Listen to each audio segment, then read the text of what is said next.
우리 함께 볼 말씀은 창세기 37장 5절부터 11절의 말씀입니다. 창세기 37장 5절부터 11절을 우리 합독하도록 하겠습니다. 요셉이 꿈을 꾸고 자기 형들에게 말하매 그들이 그를 더욱 미워하였더라. 요셉이 그들에게 이르되 청하건대 내가 꾼 꿈을 들으시오. 우리가 밭에서 곡식단을 묻더니 내 단은 일어서고 당신들의 단은 내 단을 둘러서서 절하더이다. 그의 형들이 그에게 이르되 내가 참으로 우리의 왕이 되겠느냐, 참으로 우리를 다스리게 되겠느냐고 그의 꿈과 그의 말로 말미암아 그를 더욱 미워하더니 요셉이 다시 꿈을 꾸고 그의 형들에게 말하여 이르되 내가 또 꿈을 꾼즉 해와 달과 열한 별이 내게 절하더이다 하니라. 그가 그의 꿈을 아버지와 형들에게 말하매 아버지가 그를 꾸짖고 그에게 이르되 내가 꾼 꿈이 무엇이냐, 나와 내 어머니와 내 형들이 참으로 가서 땅에 엎드려 내게 절하겠느냐. 그의 형들은 시기하되 그의 아버지는 그 말을 간직해 두었더라. 아멘. 하나님께서 한 사람을 부르실 때는요, 완전한 계획과 언약 안에서 부르신 줄 믿습니다. 한 사람 한 사람을 통해 이루실 언약이, 비전이 있다는 거죠. 오늘 본문에 그 언약을, 그 비전을 요셉에게 꿈을 통해 보여주셨습니다. 그냥 꾸는 꿈과 하나님이 주시는 꿈은 분명히 달랐을 거예요. 그래서 요셉은 그것을 형들에게 말한 거죠. 형들의 곡식단이 내 곡식단을 향하여 절할 것이다. 절한다는 그 꿈의 내용을 전달했습니다. 이미 요셉을 향한 그런 미움과 시기가 가득했던 형들은 이러한 요셉의 꿈과 그 이야기를 듣고 더욱더 요셉을 미워하게 되죠. 그런데 또 꿈을 꾸고 이번에는 형들뿐만이 아니라 아버지에게도 함께 그 꿈의 내용을 말을 합니다. 해와 달과 열한 별이 자신에게 절하는 두 번째 꿈의 내용을요. 역시나 형들은 더욱더 요셉을 시기하고 미워하게 되었죠.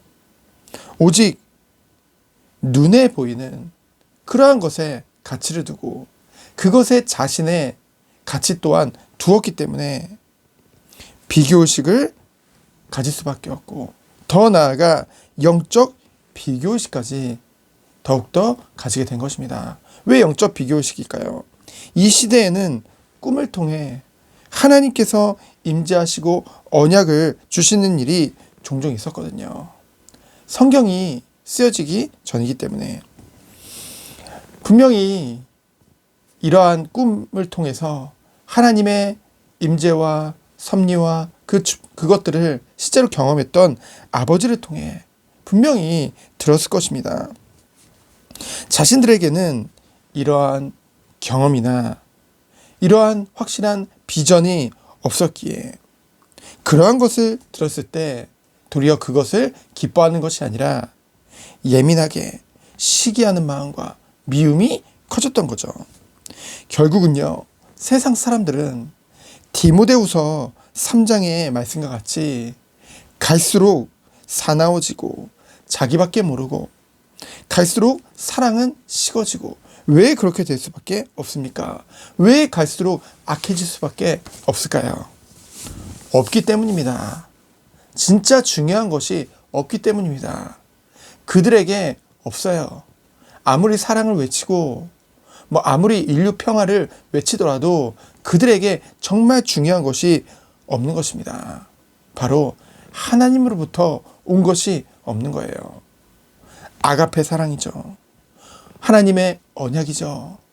그 안에서 정말로 그것을 체험하고 그것이 삶의 이유가 되고, 결국은 하나님의 은혜 안에서 갈수록 스스로 하나님의 형상을 담는 거룩해지고 존귀해지는 그런 생각이 없는 거예요. 자기만 생각하죠. 절제하지 못합니다. 그 깊은 곳에는 뭐예요? 결국은 내가 주인으로 앉아 있는 것이죠. 정말 이것이 이제는 내가 아니라 오직 주님을 그 자리에 앉힌다고 한다면은, 이것이 회복된다면은 다른 세상이 열릴 것인데 여전히 오직 자기에게만 붙잡혀 있는 것이죠. 형들이 그랬어요. 그에 반해 이 야곱의 반응은 어땠나요? 앞에서는 형들과 요셉을 동시에 배려하는 모습이 나옵니다. 요셉을 꾸짖음으로 인해서 정말로 요셉을 반대로 보호하고요. 형들에게서요. 그런 형제들과의 불화를 오히려 감싸주는 그러한 역할을 하게 되어지죠. 그러면서도요, 가만히 티내지 않고 그 꿈을 마음에 간직해두게 되어집니다. 이것이 하나님의 것을 정말로 체험한 사람의 자세죠. 그리고 삶이죠. 그 그릇인 것입니다. 앞서 베델에서 이러한 여러 번 꿈을 통해 하나님을 체험하고요. 언약을 체험하고요.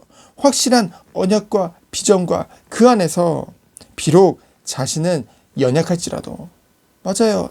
정말 야곱은 스스로 누구보다 자신이 연약했음을 알았을 것입니다. 하지만 완전하신 하나님의 그러한 임재와 섭리를 체험한 이후에는요, 오늘 말씀과 같이 정말로 자녀들의 앞에서도, 그리고 세상 앞에서도 멋진 그런 큰 그릇의 그런 모습을 보여주게 되어진 것이죠. 오늘 말씀을 통해 우리에게 하나님 주시는 언약은 무엇입니까? 첫 번째로, 나는 하나님의 완전한 그 계획 속에 있다는 것이죠. 하나님이 나를 구원해 주셨습니다. 그 구원은 하나님이 우리에게 은혜로 주신 것이죠. 그리고 우리의 삶 또한 하나님의 완전한 계획과 인도하심 가운데 있습니다. 이 땅에서의 삶은요. 근데 이 땅에서의 삶이 그냥 끝나는 것이 아니죠. 우리에게는 영원한 삶, 천국에서의 삶이 기다리고 있습니다. 모두 이러한 하나님의 완전하신 은혜 속에 있는 것이죠. 그래서요, 우리들은요, 두 번째로 여기서부터 나의 정체성을 찾는 거예요. 이 세상에는 수많은 사람들이 있는데 그들 중에 나를 택하셔서 사랑하시고 완전한 구원을 우리에게 베푸셨다는 것이죠. 그 구원의 축복을 우리가 생각할 때, 그렇구나, 나는 정말로 존귀한 자구나, 하나님의 최고의 사랑을 받는 하나님의 자녀구나. 그러면서 뭡니까? 우리의 삶은 어디 속에 있어요?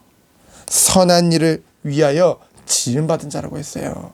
우리의 모든 삶이 이 안에 있는 것입니다. 하나님은 구원을 이루고 계신데 그 구원의 축복 안에 내가 있는 것이죠. 그러면서 무엇입니까?